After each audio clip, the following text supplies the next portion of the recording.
Hi guys, it's Miss Yetunde. I wanted to read you today a really special children's story by one of my favorite artists. I know you're thinking, Jean-Michel Basquiat.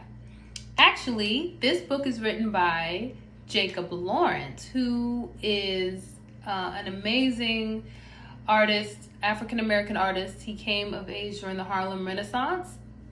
He was born in 1917 and he died in the year 2000. I know Cody in 4th grade can do the mental math on how old he was when he passed. He's also famous for making a series of paintings called the Migration Series, which is a series of paintings that talks about Black people, African American people moving from the Deep South to the North from the 1910s until the 1970s. And they were moving to get better jobs, better lives for themselves. He made a huge series of paintings, 60 paintings to talk about this time. Half of those paintings are right here in Washington, D.C. at the Phillips Collection, and the other half are in New York at the MoMA, which stands for Museum of Modern Art. This is Jacob Lawrence. Looks like a very nice grandpa. And here are some of his paintings.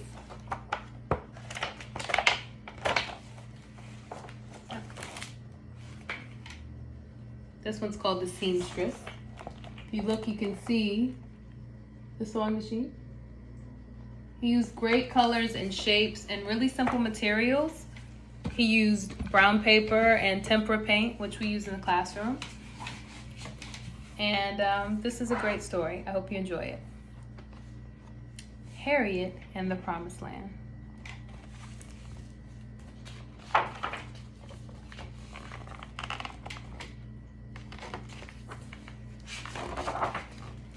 This is the story of Harriet Tubman, born a slave in Maryland in 1822, who made a daring escape to the North in freedom. At the risk of her life, she returned 19 times to lead over 300 of her people to the Promised Land.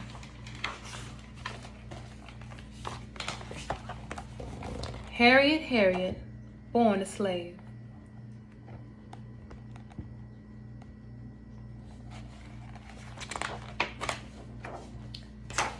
Work for your master from your cradle to your grave.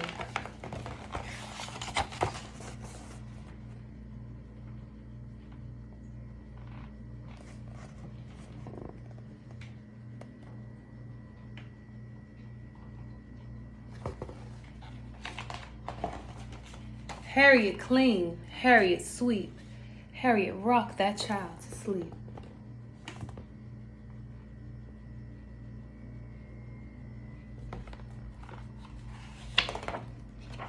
Harriet, tell about the Promised Land, how Moses led the slaves over Egypt's sand, how Pharaoh's heart was hard as stone, how the Lord told Moses he was not alone.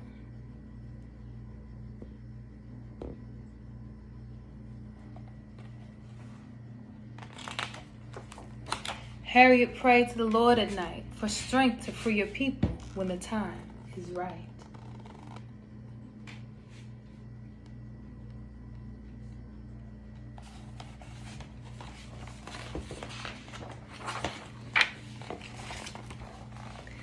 Harriet grow bigger, Harriet grow stronger, Harriet work harder, Harriet work longer.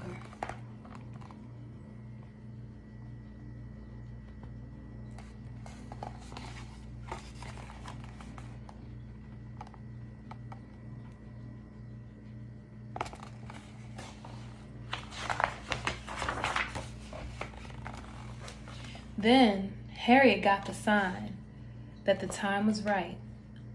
She cried, brothers, sisters, I'll lead you tonight.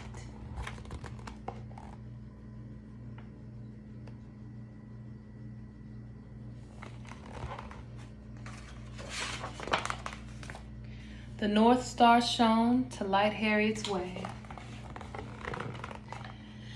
And they marched by night and they slept by day.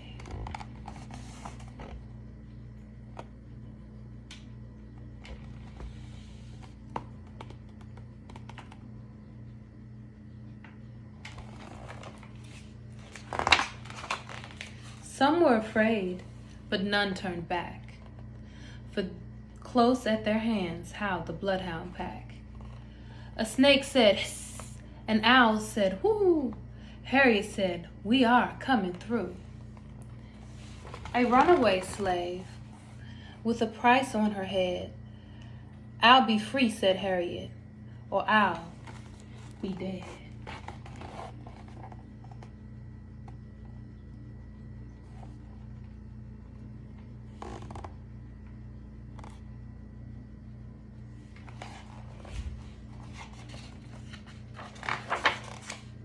She said, believe in the Lord. She said, believe in me.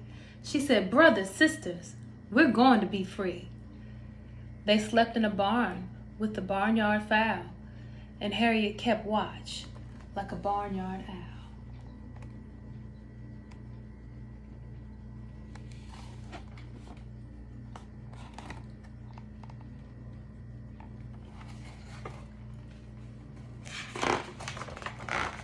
Good people gave them food to eat, a chance to rest their weary feet.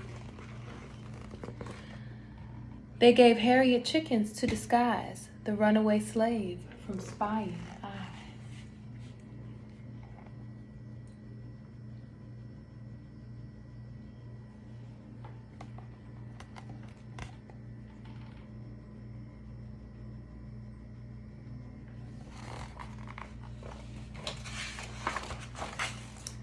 Then the north wind howled like a bloodhound pack, but none were afraid, and none turned back. And Harriet then led them across the snow toward the promised land, as Moses led his people crossing the burning sand.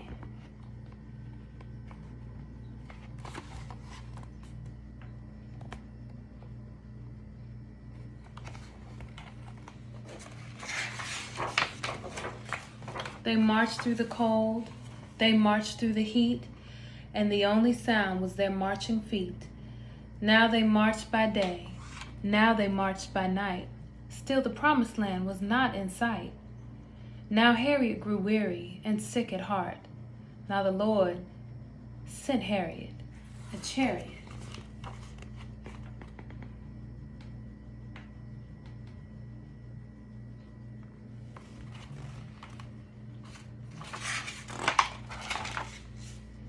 The chariot was sent by the Lord's own hand, and Harriet rode that chariot to the promised land.